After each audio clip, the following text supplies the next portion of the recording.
Ya, ihsan sebagaimana antum sebutkan tadi adalah kita menyembah Allah, beribadah kepada Allah seakan-akan kita melihat Allah. Hadirkan ya, seakan-akan kita melihat Allah sehingga rasa ketakutan, ya rasa penghambaan itu muncul dalam diri kita.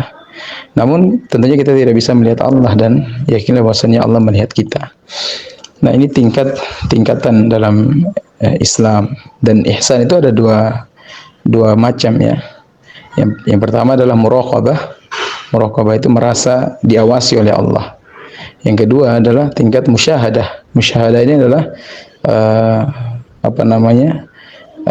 Kita meyakini bahwasannya kita menyaksikan seakan-akan Allah ada di hadapan kita, dan ini tingkatan musyahadah ini adalah tingkatan ibadahnya para nabi dan rasul, karena mereka langsung merasakan interaksi dengan Allah, sehingga ibadah mereka itu lebih tinggi kedudukannya dibanding dengan kita. Kalaupun kita hanya sampai pada tingkatan muraqabah, merasa diawasi oleh Allah karena kita tidak melihat dan juga tidak berinteraksi dengan Allah. Nah, adapun terkait dengan kemaksiatan yang kita lakukan, kemudian jika ada dalam keyakinan kita, diri kita, bahwasannya Allah, kita melihat Allah atau Allah melihat kita, apakah kemaksiatan tersebut menjadi batal atau kemaksiatan tersebut bisa tidak dianggap karena perasaan kita?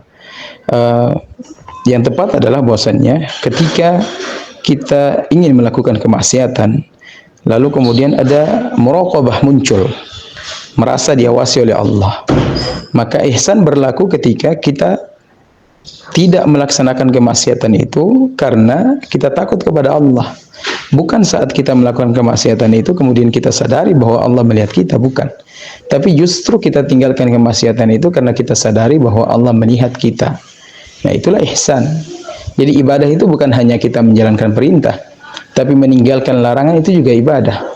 Meninggalkan larangan itu juga ibadah. Sehingga kapan kita meninggalkan larangan lalu kemudian itu disebabkan karena ihsan kita, yaitu kita tahu bahwasanya Allah melihat kita. Contoh nih, antum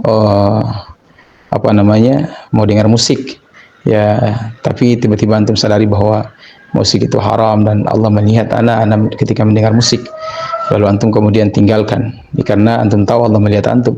Nah, maka saat itu ihsan, disebut ihsan. Antum tinggalkan kemaksiatan karena antum yakin Allah melihat antum. Jadi gitu.